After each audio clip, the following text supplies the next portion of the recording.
If someone asks you, surrender,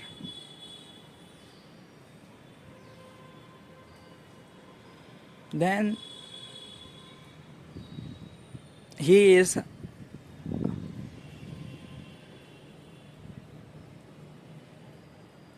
asking for your slavery.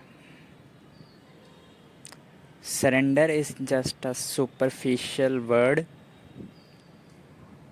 to cover the real intention of asking for slavery.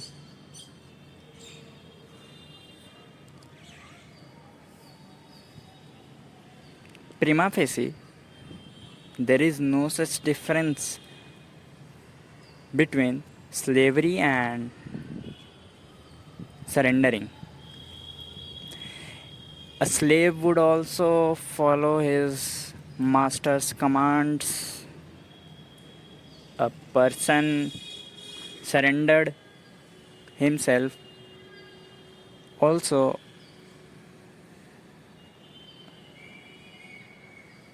obey the commands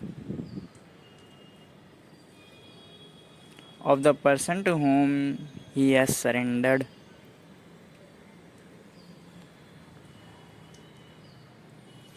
But deep down, there is a difference between slavery and surrendering.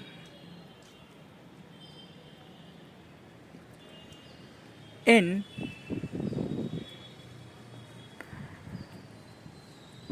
slavery, it arises out of a contract or sometimes out of coercion.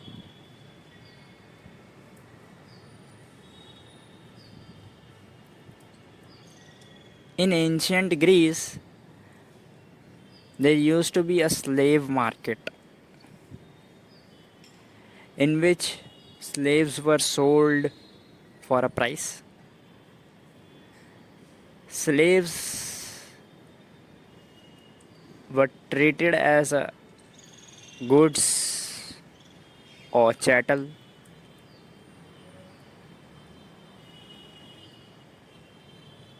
Therefore, they were having their price.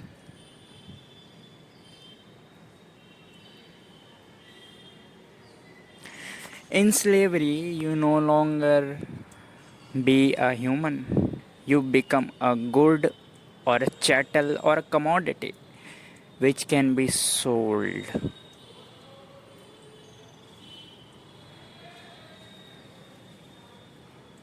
Even for free of cost or for a price.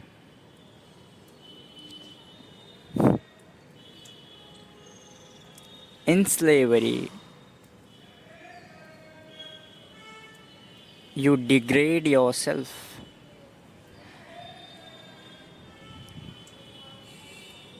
You have taken birth as a human, but the moment you become slave, you degrade that human status.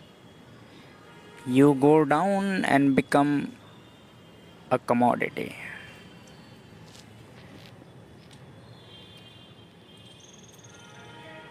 But surrendering is totally different.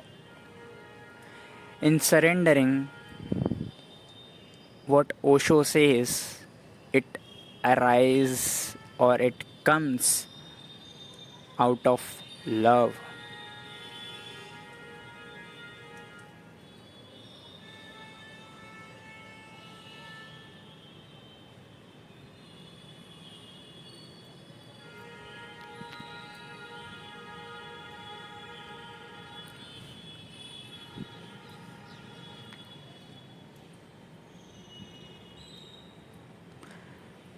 Jesus surrendered himself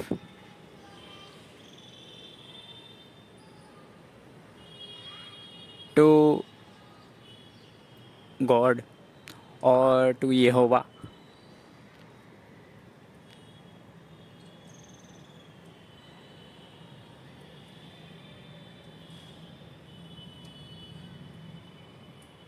out of love.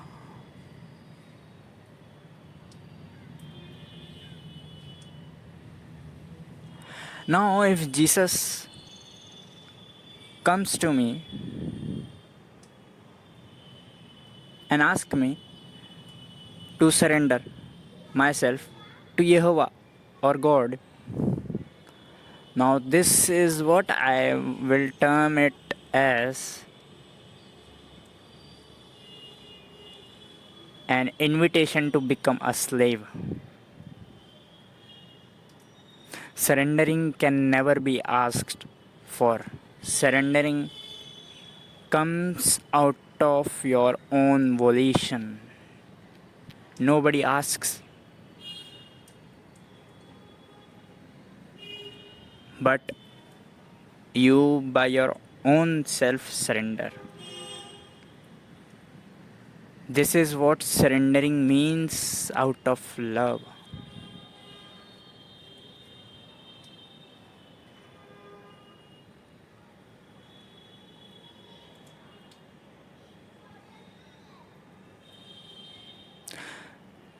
For example, how a river flows down from a glacier towards thousands of kilometers away or hundreds of kilometers away ocean or sea. This is what surrendering is.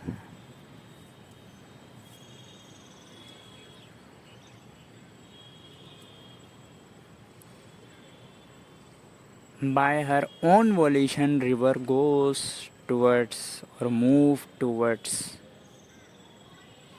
ocean or sea. Nobody is asking her, even ocean is not inviting the river. Have you seen any river which is not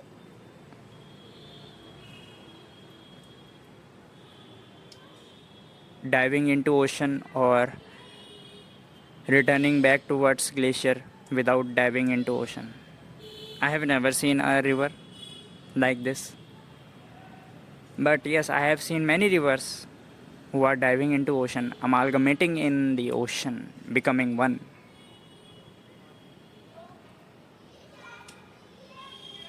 And after their amalgamation in the ocean, you cannot say this drop of water belongs to such river and this drop of water was originally present in the sea before the amalgamation of the former drop.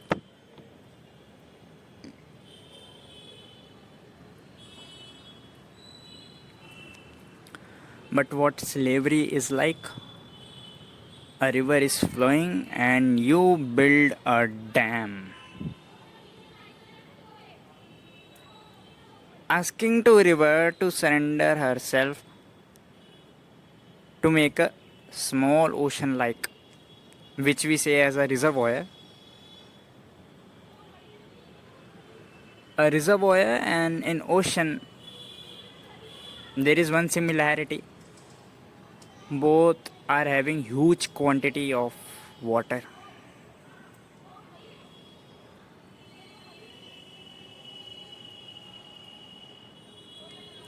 So dam is like making a river slave, asking for river to amalgamate in the reservoir, thinking it as a ocean or sea.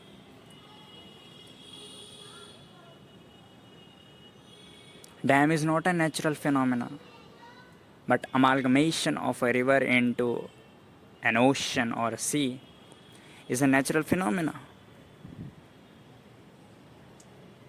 It's totally out of volition of a river. But in a dam, it is the will of the human which wants the river to amalgamate in the miniature ocean or miniature sea like thing, a reservoir.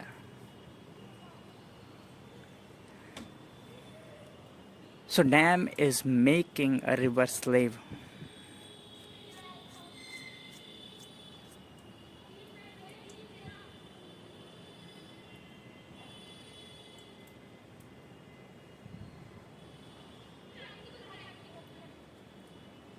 Dam is forcefully stopping the flow of river, and you know what?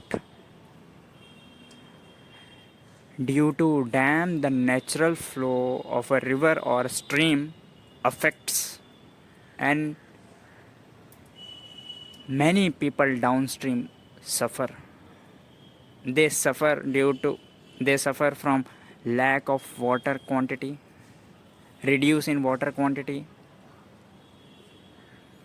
You know, on Brahmaputra, China has made several dams, and people of Assam and Bangladesh are suffering. Now they receive less quantity of water due to dam.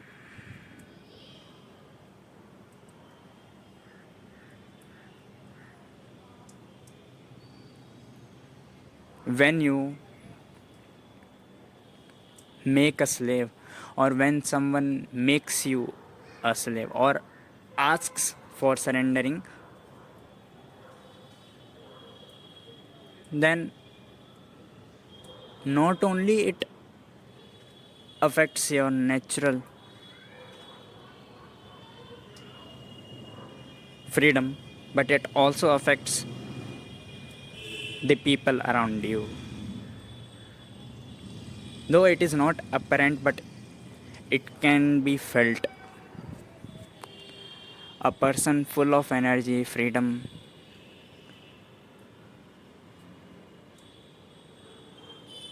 has one energy, one type of energy, and a person fully slaved, captive, not free, has another type of energy. Don't believe in my words. You go and go to any slave in your locality, or yes, you can, if you know any bandua mazdoor or bonded labor in your locality, in any area, you can go and just don't ask anything, don't speak to that bonded labor anything, just stand beside him or her and just feel the aura of that bonded labor. And you can go to any person who you know, a free will person, totally independent person, you can go to that person also and don't speak anything or utter anything or do anything, just stand beside that person and you can feel the aura of that independent person and free will person. Certainly you will feel a difference between auras of both of the persons.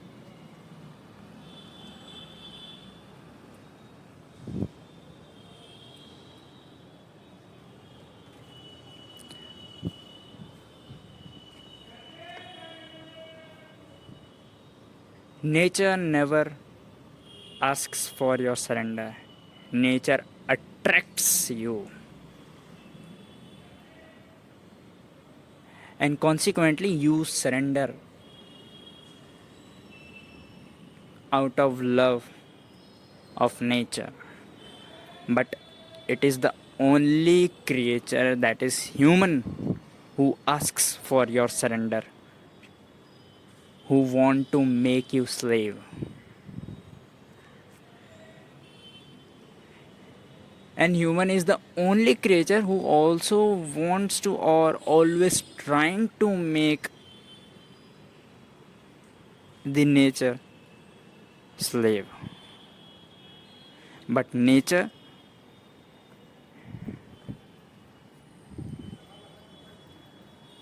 can never make anyone a slave.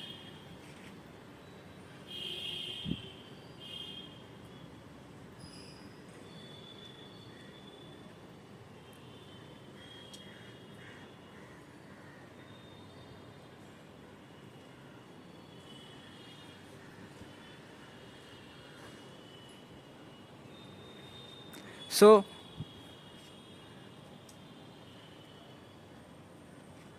you also not have to put extra efforts for surrendering.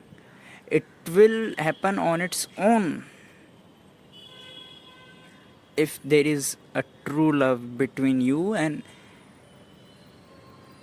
anyone or anything to whom you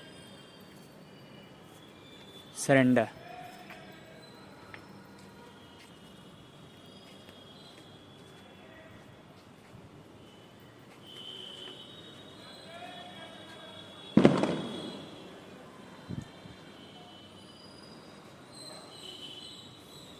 I will tell you one example, my one real life example.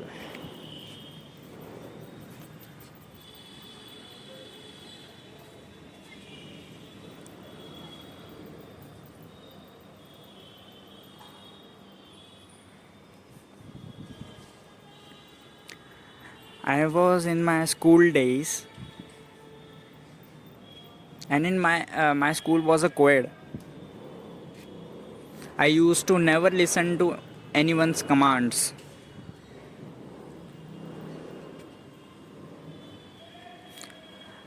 I was a person of my world, neither want to interfere in anyone else's world, and nor wants anyone to interfere in my world. There was a woman A in my class with whom I had very much work, like studying together, going school together, and in the evening playing sports with each other like badminton, or sometimes even play PUBG with together with that woman A. There were many other women too in my class.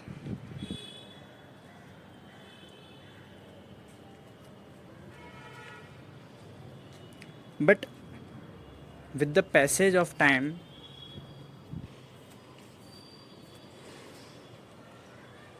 we build such a good synergy or bond that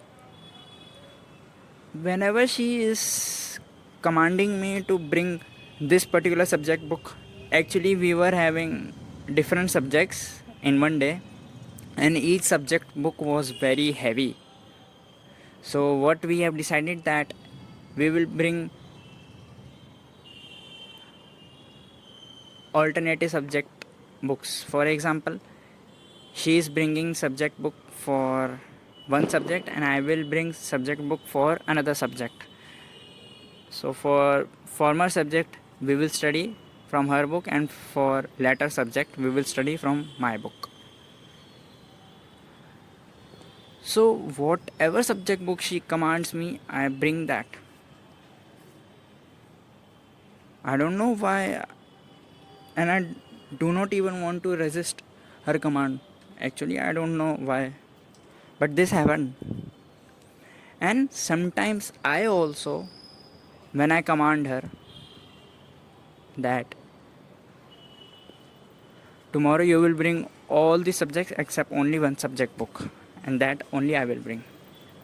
She also not resisted it. She also brought it, and it was totally fine on her face. But this was not the thing with me and another woman of my class. This I say as a surrender out of love. And love or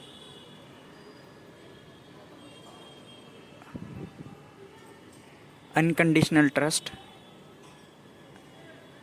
grows from experience. I was having good experience with that woman, but not other women in my class, because we used to go school together, We used to study together. We used to play sports in evening together. So we both were having experience with each other, a good experience with each other. So gradually, this is a natural process. If you have a good experience, by good experience I meant to say that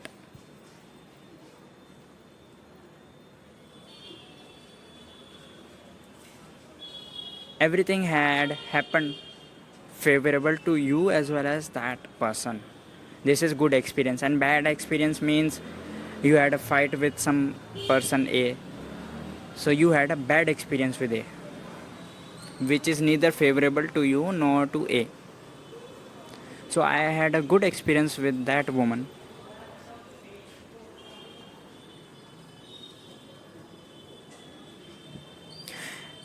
And love and unconditional trust comes out of good experience. And further, unconditional trust can turn into love, and out of love comes surrendering.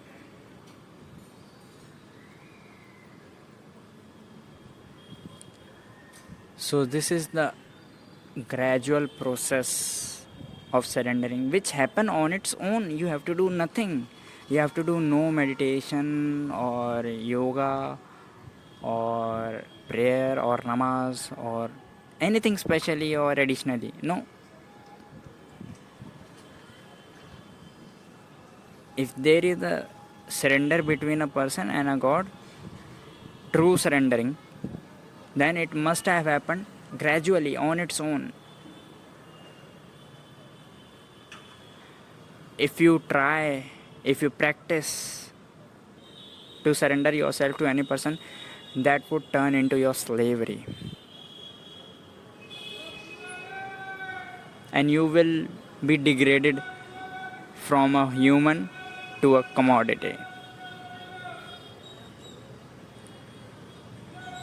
Subscribe if you find this video helpful and share this video.